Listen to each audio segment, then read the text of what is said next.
Hello and welcome to Draft Outlook. I am your host, Joseph Potter.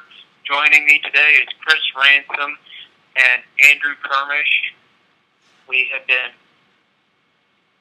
working diligently this morning on getting the audio issue corrected, and we believe now that we have it. So if any of you have any comments, any feedback, please put it in the comments below. Let us know how we're doing. And joining me today, Chris Ransom, Andrew Kermish. We have an exciting show. We got the Dallas Cowboys starting out here. We're going to go through, but before we get to Dallas, I want to go through something. It'll probably be the only time I say anything about it. This Colin Kaepernick situation. I'm still seeing memes on Facebook. I'm still getting people messaging me. Time it's going to be mentioned on the Evolution Network right now. Colin Kaepernick, I don't care if he's getting blackballed by owners, whether it is a commutative thing or not. Whether it's because of his play, over the last 3 years, he's done 49 touchdowns, 19 interceptions. Thrown for 60% passing, run for 1,400 yards, 2 touchdowns. He has fumbling issues. He's young. He's got potential. Now, I've been hearing it from people that it's his performance. And Harris says there's something to his performance, doing that with a mediocre team around him. So, I don't believe 90 other quarterbacks in the NFL are better than he. Does it matter? Does not matter. Does not matter why he's not in the league. Doesn't matter why he's being signed. Doesn't matter anything. It's a business. The owners have a right to hire and fire who they want to hire and fire. These are independent contractors.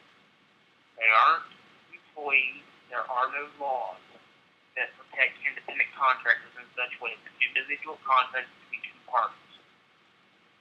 I do not care why Colin Kaepernick is on a team, and I don't care because it doesn't matter. The fact is, he's not there. We have over 90 other quarterbacks that have been signed, whether they're better, whether they're worse, inconsequential. We need to look at those 90 other quarterbacks because they are on a roster. And as long as he is not on a roster, he's out of sight, out of mind. We will not know anything about him come next year. He's not signed this year. By next year, he's probably going to be done. Nobody's going to care. So, let's move on from insanity. Let's move on from everything that's going on, the blackballing. I don't care.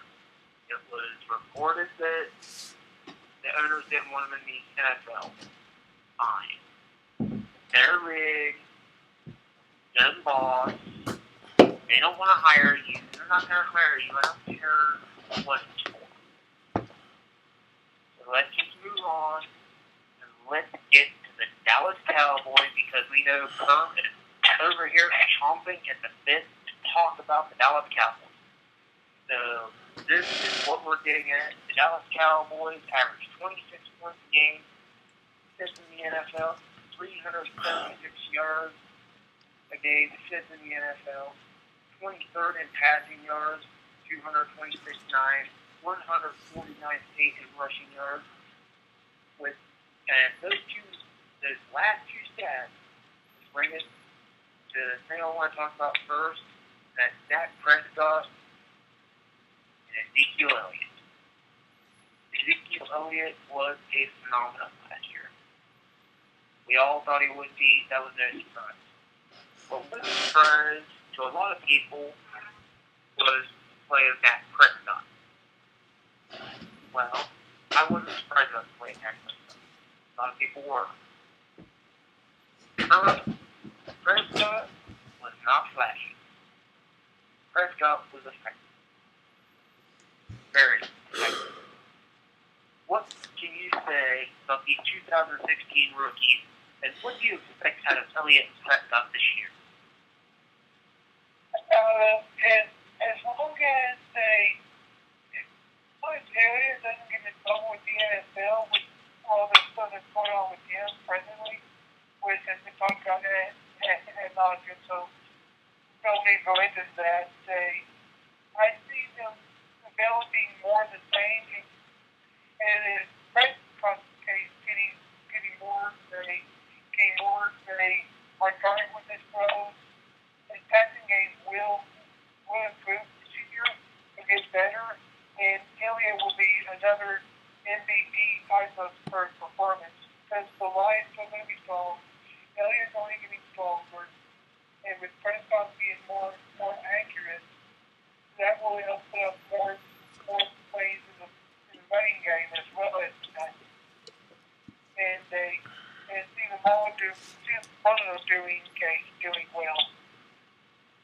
Yeah, and what Kerm was talking about with Elliott was reported last week. I saw it. I was at the gym, and Adam Schefter was on the television talking. And it turned out that Elliott's girlfriend was insulted by a DJ, and Elliott knocked up the DJ at a club. So that's the incident Kerm was referring to. So I haven't followed up on the story. Chris, do you have any follow-up on that story with Elliott? Well, there were 3 different situations with Ezekiel Elliott in consecutive days. First, there were the accusations on Saturday about him assaulting the girlfriend, and then later Saturday night, early Sunday morning, there were reports that he was speeding 100 miles per hour on a highway, and then after that, it's the Sunday night, which was reported Monday morning, he beat up a DJ at a nightclub. So 3 incidents in 3 consecutive days.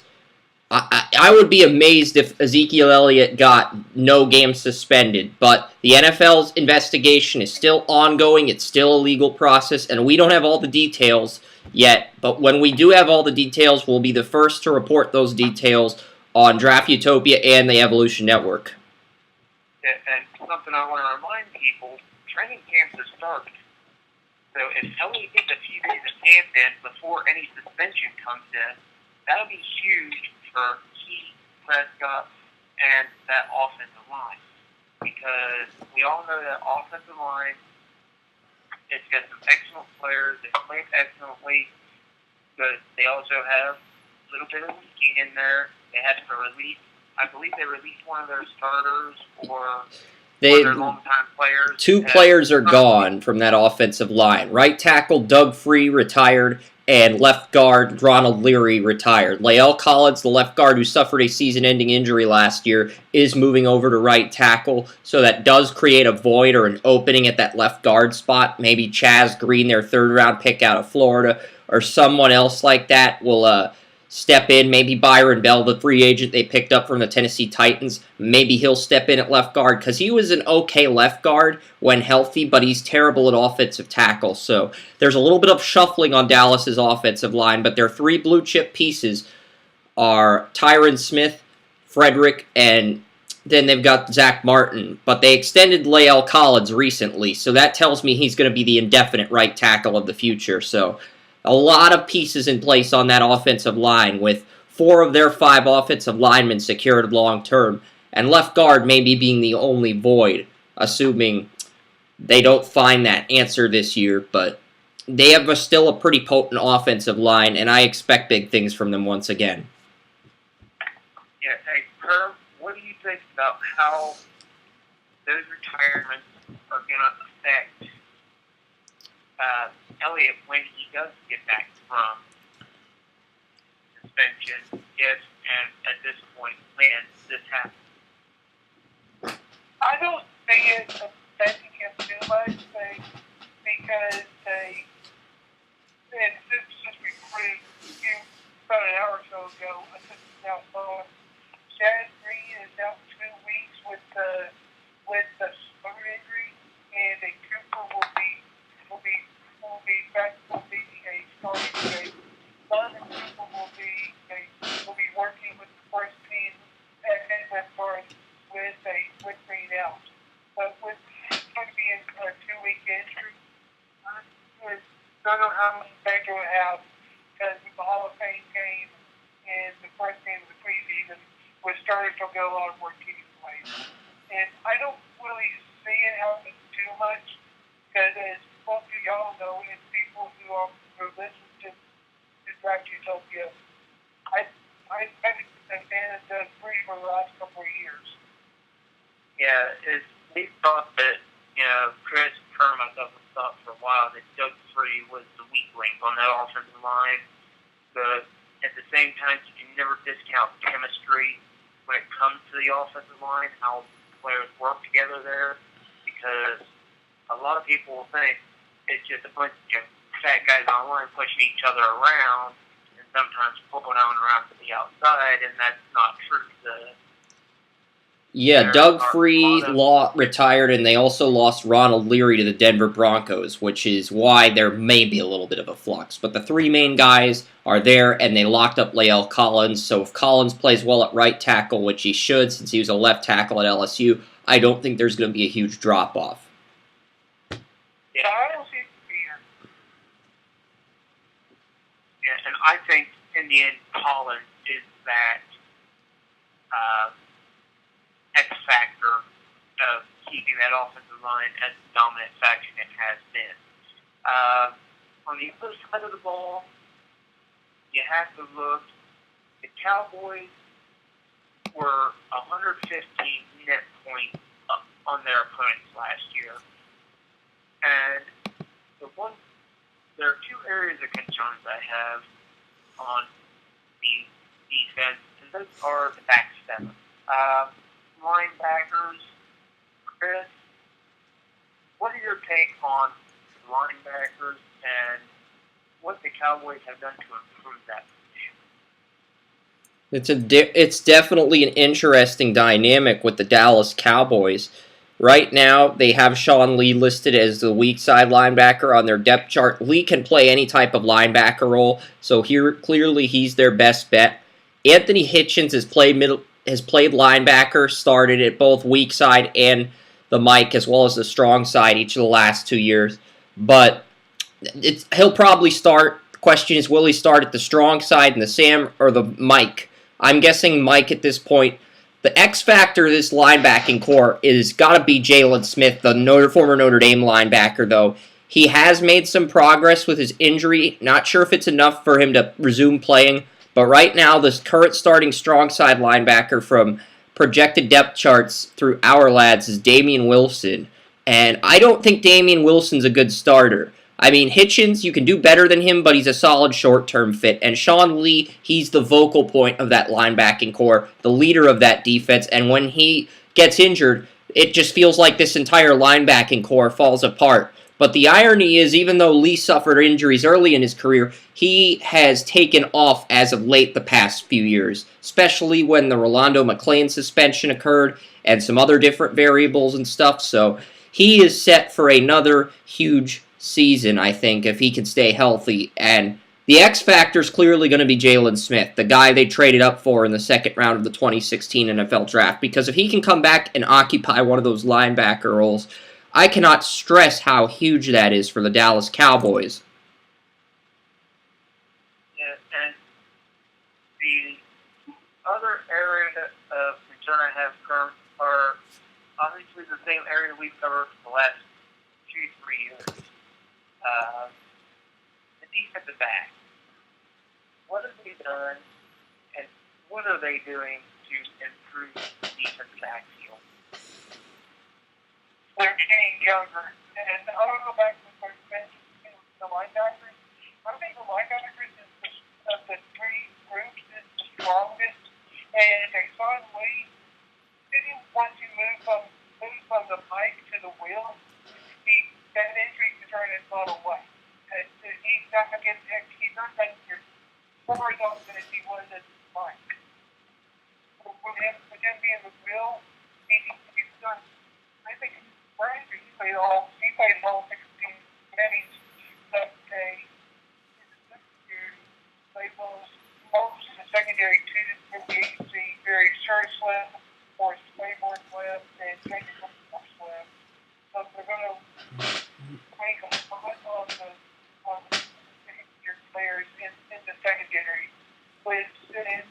when I've been working on that for years. Yeah, and Herb, did you try to clear up your reception a little bit? You were breaking up a little bit during your dialogue there.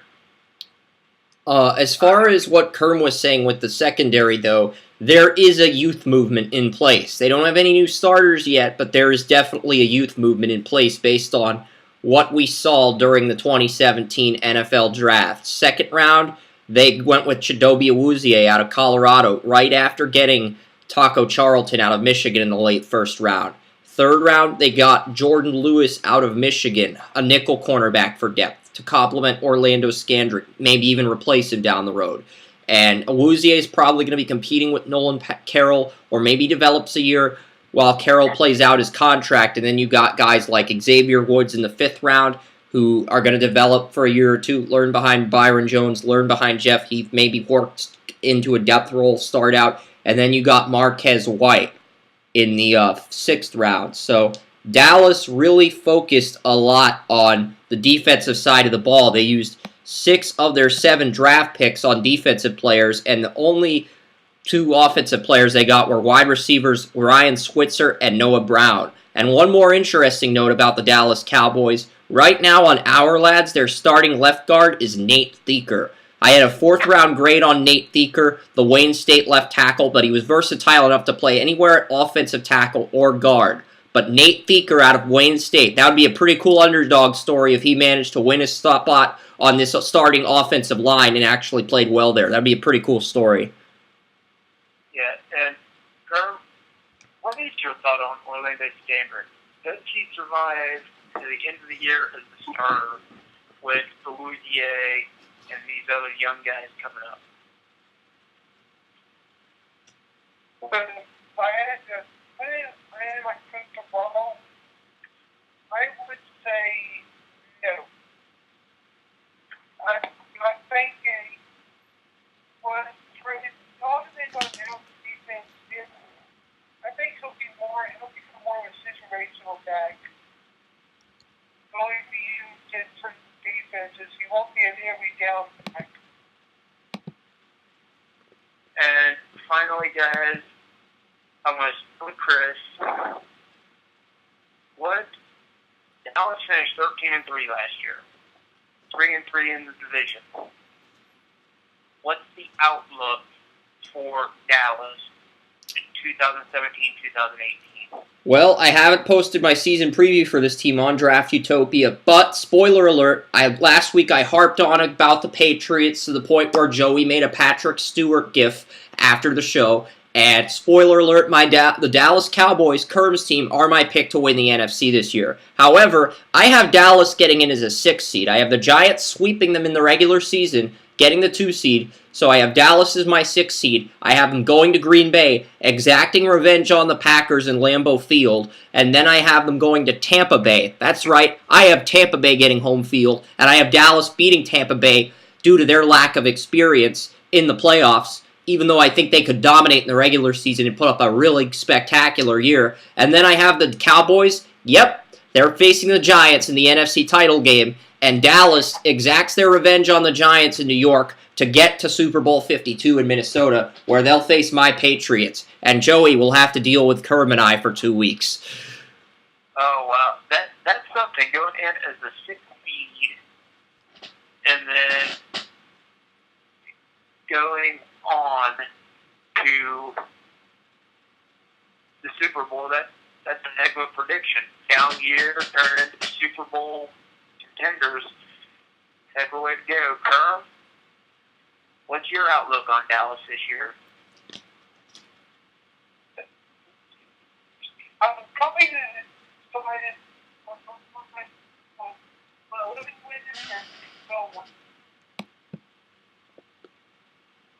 I think it was like 17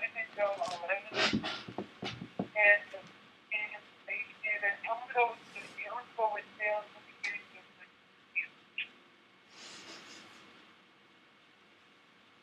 in the playoffs. Yeah, Kerm, could you try to keep the phone a little closer to your mouth, man? You're starting to get a little bit further away. Yeah.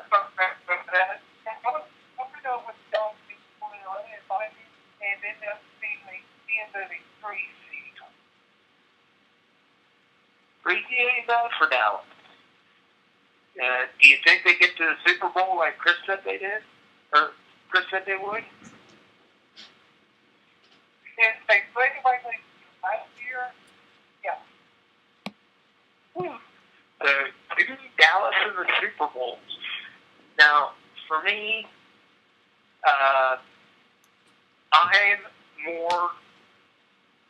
I'm a little more subdued. I do think Dallas is the best team in the NFC. But, at the same time, they are young. And as much as I absolutely adore Dak Prescott and do love Ezekiel Elliott, yeah, they're going through a lot of changes, and those defensive backs do worry me a bit. Because they are, as Kern said, they are young, and Orlando Scandrick, as Chris pointed out, is becoming a bit of a fossil. Which is saying something, because he's not that old himself. So, I'm going to say they get to the NFC Championship game. They could go to the Super Bowl. But as far as I'm willing to go at this moment, is the NFC Championship game. But to be honest, I would love to see them win the Super Bowl, not only for Kerr, but for the fact I liked Jason Garrett. Like their head coach. I liked him when he was a backup quarterback for Dallas. I think the man has put in his 20-some years in that organization, and he deserves something good to come from it. And I really want to see him get over the hump, and I think he can do it this year, but I'm just going to hold back just a little bit on it. Yeah, and if Dallas wins the Super Bowl, I want to see one of the players accidentally pour the Gatorade on Jerry Jones instead of the head coach. That would be terrible. Get 2 buckets of Gatorade. Then we won't have this issue. Yeah. Moving on, we're Dylan. I want to think you guys me in my thoughts in Super Bowl. I said yes, but I'm with you. They're too young. They could make it, but it all depends on how those young do. Yeah, and that's the big thing, man. How are they going to do? You know, they excel. Sky's the limit for Dallas. But moving on, we got Kansas City. One final thing on Dallas is I have a friend of mine, they said if Dallas does not make this Super Bowl, they expect them to make Super Bowl 54 in a few years, and then if that doesn't work out, they'll win Super Bowl 56 in Inglewood, which is a bold prediction if they can keep that team together. But I can see it too, because there's a huge window of opportunity there in Dallas. But let's move on to the Chiefs. Yeah, the Chiefs, I don't know how they won so many games. They were 12-4, but they were 15th in rushing with 109 a game, 19th in passing, 233 yards a game. They only averaged, they were second in the NFL in turnover differential, Joey, which means they didn't commit a lot of turnovers on the offensive side of the ball, but they forced a lot of turnovers on the defensive side of the ball to compensate for it. Yeah, it's just weird to see a team that has almost, their offensive production is in the middle of the pack at best. They averaged 368 yards a game, 121 rushing yards a game. They were 20-something in rushing yards.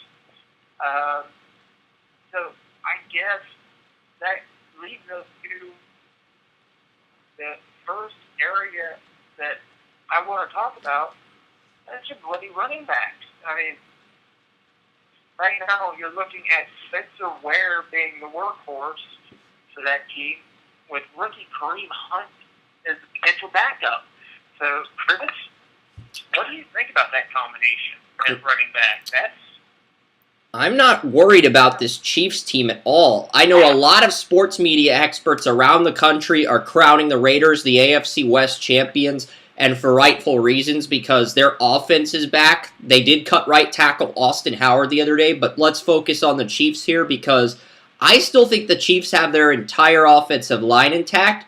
They've got Spencer Ware, who actually did step up and produce last year. You've got Kareem Hunt. And then you've got the quarterback situation with Alex Smith and Patrick Mahomes, as well as a potent defense that is still a force to be reckoned with in the NFL. Allen Bailey, they did lose Dontari Poe, but they replaced him with Benny Logan. And then you look at the linebacker situation, Derek Johnson. Derek Johnson is back from his injury. And then you've got Tom Lee still on this team, D Ford still on this team, Justin Houston still on this team. Marcus Peters is your number one corner. You have Eric Berry, Ron Parker back. You have this entire defense, for the most part, in Kansas City back. So I'm not really worried about a drop-off in play because the defense is still there.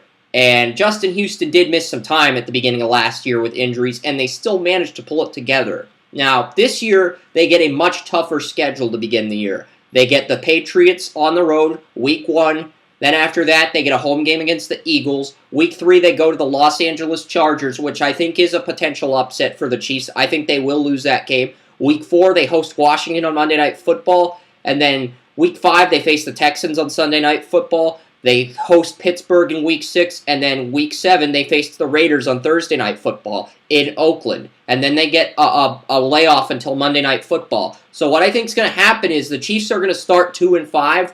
But then they're going to beat Denver on Monday night. They're going to go 10-6, and they're going to find a way to run the table. And we're either going to see Alex Smith get benched for Patrick Mahomes, or we're going to see Spencer Ware get injured, and Kareem Hunt's going to step in and have a Priest Holmes, Larry Johnson first-year campaign with the Chiefs. One of those two scenarios where the rookie on the offensive side of the ball steps in and dominates is going to happen if the Chiefs go from 2-5 to 10-6 with that schedule. That absolutely has to happen. If they're 2-5 after week 7, the Chiefs are going to play one of, if not both of their rookies in that situation, Joey. Yeah, and do you believe Kareem Hunt may be one of those rookies to break out this year? Honestly, I do. I have more confidence in him as a fantasy owner than I do in Spencer Ware. And I would not be surprised if Mahomes played either, but it's a wait-and-see thing with him, even though the Chiefs did trade into the top 10 to get him. I think Hunt's probably more ready to play at this point, but I would not be surprised if either rookie saw playing time for the Chiefs this season. And Herm, another area of concern I have is the number 2 receiver position. Because this number 2 receivers do not inspire me at all. The one question mark that can either go big or go low is Jesus Chestnut, the rookie wide receiver. Do you think Chestnut has a chance to break the lineup this year for Kansas City? Let me bring up the depth chart really quick. I've got the depth chart here. Chris Conley, their 2016 third-round pick out of Georgia, is the projected starter across from Tyreek Hill at the moment. No, he was their 2015 third-round pick, but go ahead. Yeah, Kerm's doing his stuff real quick with his phone. But Conley was a 2015 third-round pick out of Georgia. He sat on the bench 2 years. I think he's probably going to be a third-stringer at the worst with all of the lack of depth that the Chiefs have. Even Demarcus Robinson could be a guy who emerges, a guy who was a 2016 fourth-round pick, because the Chiefs have a lot of young receivers they've drafted over the past few years. It's just a matter of who emerges into that role. Yeah, and the youth right now is really what I'm looking at, and it's also a little what I'm worried about because, yeah, they have a lot of youth, but they're kind of in the same position that the Browns are in as far as youth. As they have Chris Conley, and where Chris Conley and Gary Coleman, Oh, different strokes reference. Don't get us Yeah. started. Parker Ehinger's also on the pup list. That was actually just a really bad mess up on my part. That was not intended.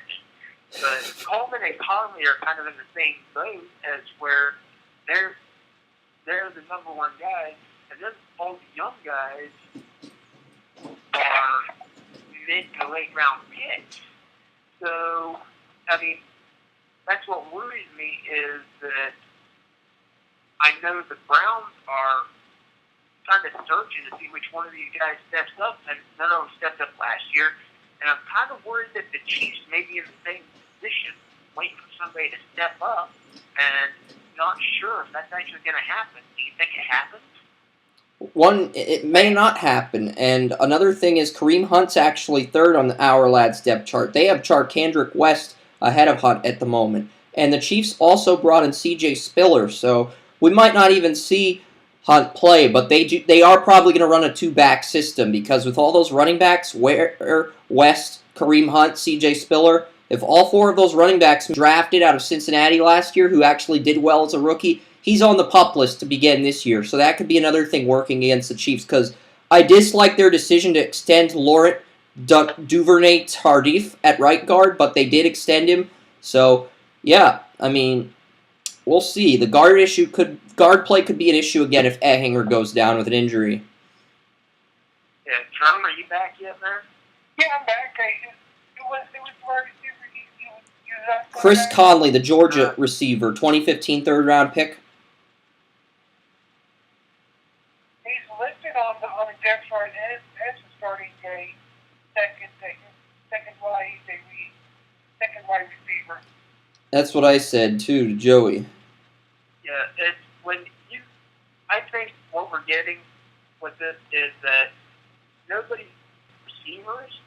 I think we're seeing two different depth charts.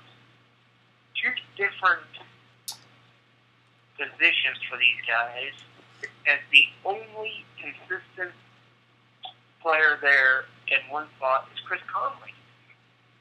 So I'm looking right now at we may end up with a situation where we don't know who is the starter across from Conley or the receiver until Payne. Hello. You've reached the office of Background. Yeah. Apparently I'm not Yeah. available. Do you agree with that? Yeah, with the Chiefs, I agree that they have a youth movement at the wide receiver position, so that's something they're going to need to look at. So that's definitely one thing to take into consideration here. Some other adjustments they made on the defensive side of the ball is after extending Daniel Sorensen as a backup to Eric Berry, they've also moved Eric Murray, the cornerback they drafted out of Minnesota, to free safety as a backup to Ron Parker. Murray might even challenge Parker for the starting free safety role at some point. Steven Nelson's in the nickel corner. DJ White, another guy they drafted in that year with Kavari Russell and Eric Murray. He's the number 4 cornerback, so they're still pretty deep at corner. Not as deep as they were last year, but they used Murray. They converted him to a safety. So they have some depth and talent there for sure. So I'm really interested to see what they're going to do because Raheem Nunez-Roches is the starter, but Tano Kapasagnon, their second-round pick, could push him up. Chris Jones is on the pup list. Alan Bailey is the starting right end, but Chris Jones, they've invested a lot in some of these 5-technique players like Chris Jones, Tano. So that's going to be an interesting spot. There's a lot of positions on this team where it's going to be really fascinating to see how things play out. And they also brought in Damian Mama out of USC as an undrafted free agent. So maybe he's the guy who steps in for Parker Ehinger if he can't. Yeah, and, I'm not really worried about Kansas City defensively. They're one of the best defensive teams in the NFL for a long while. So, last year they did an excellent job, as you said, with the turnovers and everything, the turnover differential and everything. So I'm not worried as much about how they're going to get turnovers, how they're going to get sacked, as much as I am offensively, because as a defense, they're just as good as any team in the NFL. The big thing I think that's going to be the X factor for the Chiefs, because I'm going to look at one more line of stats, and the stats are pretty simple.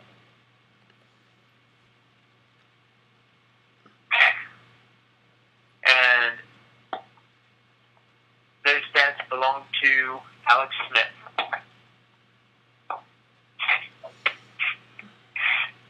Okay. For some reason, NFL Networks or NFL.com is being a royal pain in the rear end. Yeah, those stats belong to Alex Smith. Smith averaged around 1 yard per game last year.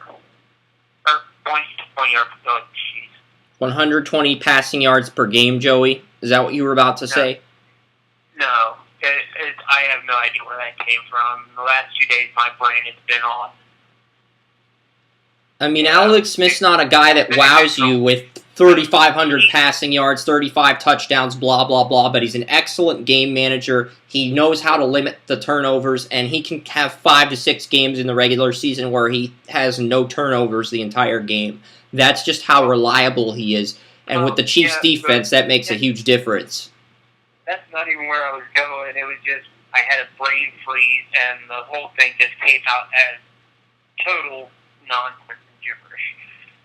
But what I was getting at is, Alex Smith averaged about 5 yards to completion. A little over 5 yards to completion. Was it around 5.4? Yeah, 5.4 or 5.2, something like that. Defensive line. Because Eric Fisher so far has underperformed since he's been drafted. Mitch Morse, somebody I love his aggression, a second-year player. My thought is, I'm going to ask Herm this one because I know he was on the fence with Eric Fisher, and we all love Mitch Morse.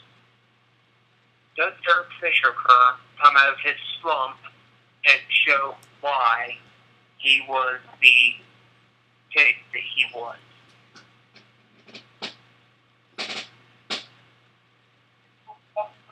I'm going to say, I think it will be hard to do it.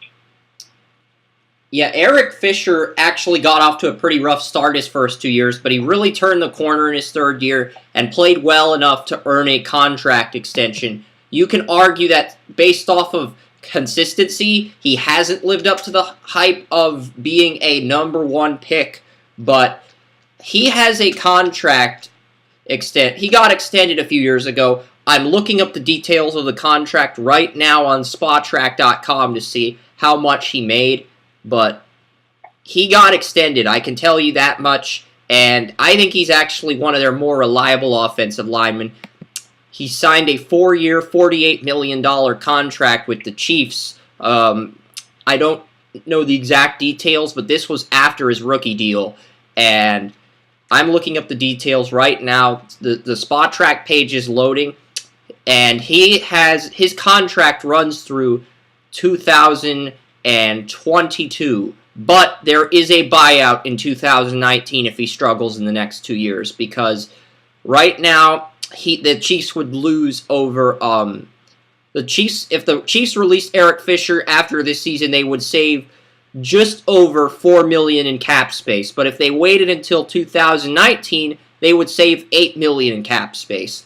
So if they move on from Eric Fisher, it'll probably be in 2019, because that draft class is a very deep offensive tackle class. I know there's only been like a few mock drafts from Fueled by Sports and Walter Football, but I'll from the research I've done for our 2019 board for Fanspeak, there are at least 5 to 6 offensive tackles that are going to go first round in 2019, and at least 3 in the top 10. So Kansas City can worry about replacing Eric Fisher in 2019 if he underperforms these next 2 years. Because remember, they traded their first-round pick to the Bills in the Patrick Mahomes deal.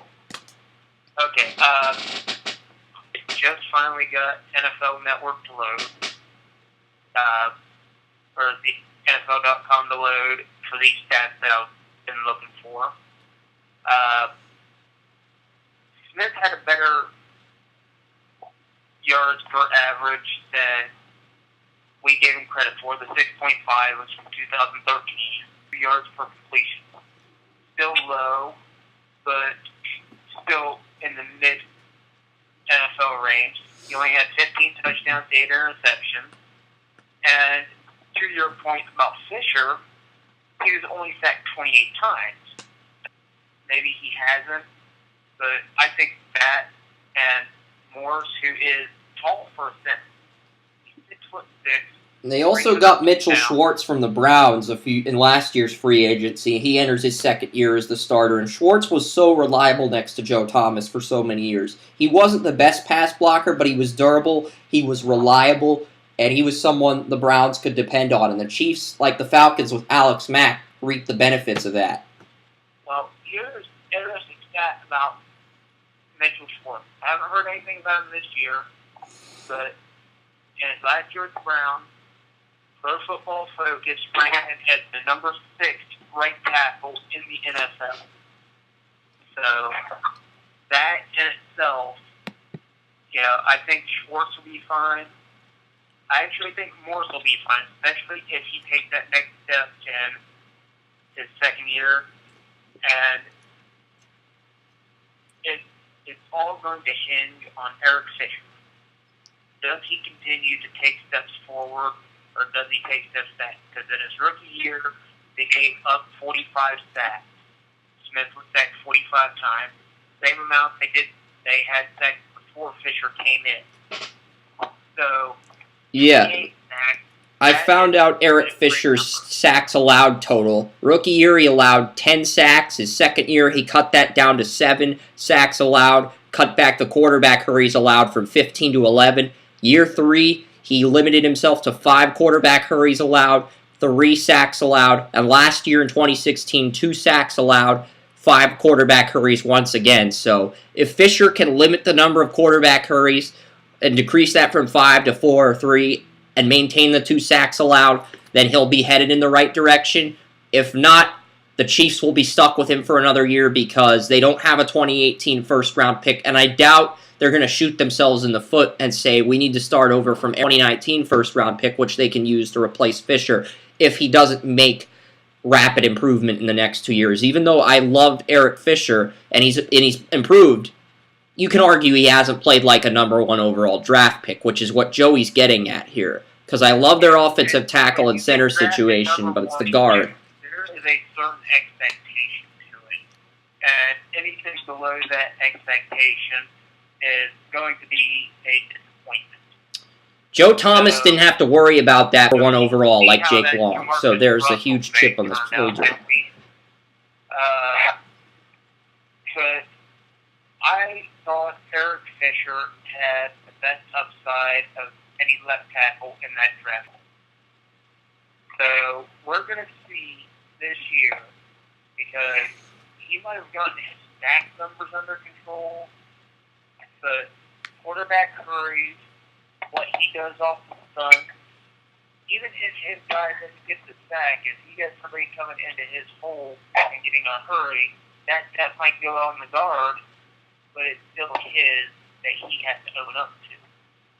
So I'm looking for him to make that leap in awareness, make that leap in lower body strength, and be able to hold these guys off. And if he does that, I could see the move to Kansas City's outlook.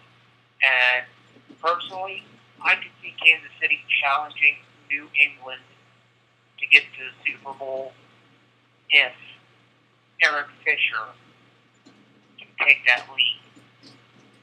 And Chris, what do you think about Kansas City's outlook?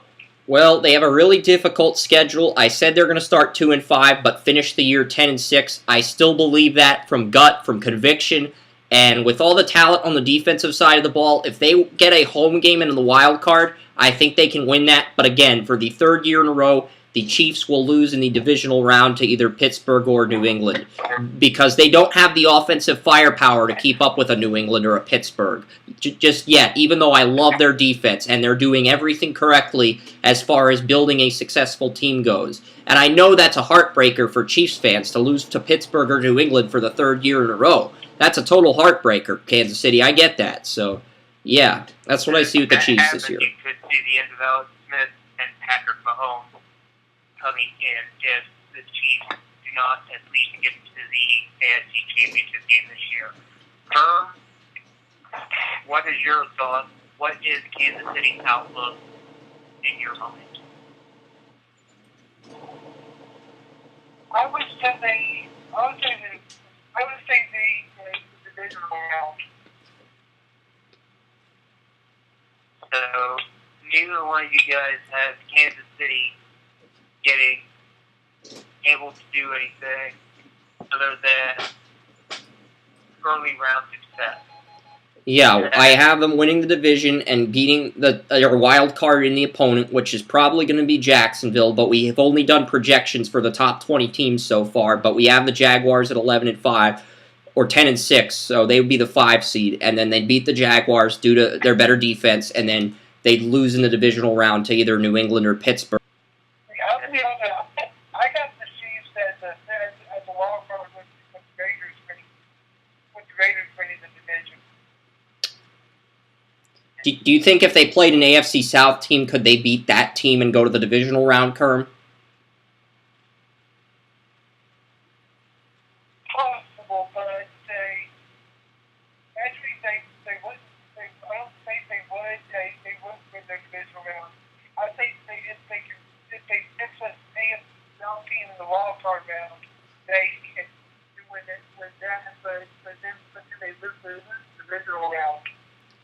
So they could beat the AFC South winner in a wild card game, but if they faced Oakland or any other team in the wild card round, let's say hypothetically New England or Pittsburgh gets a wild card because New England gets Buffalo on the road, Miami on the road, Denver on the road, Oakland in Mexico, Atlanta, and Pittsburgh. Let's say hypothetically they lost all 6 of those games.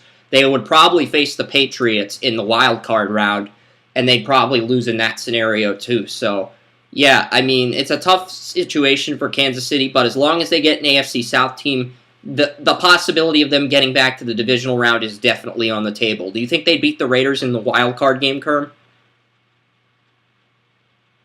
No. I'm a firm on that. I say no as well.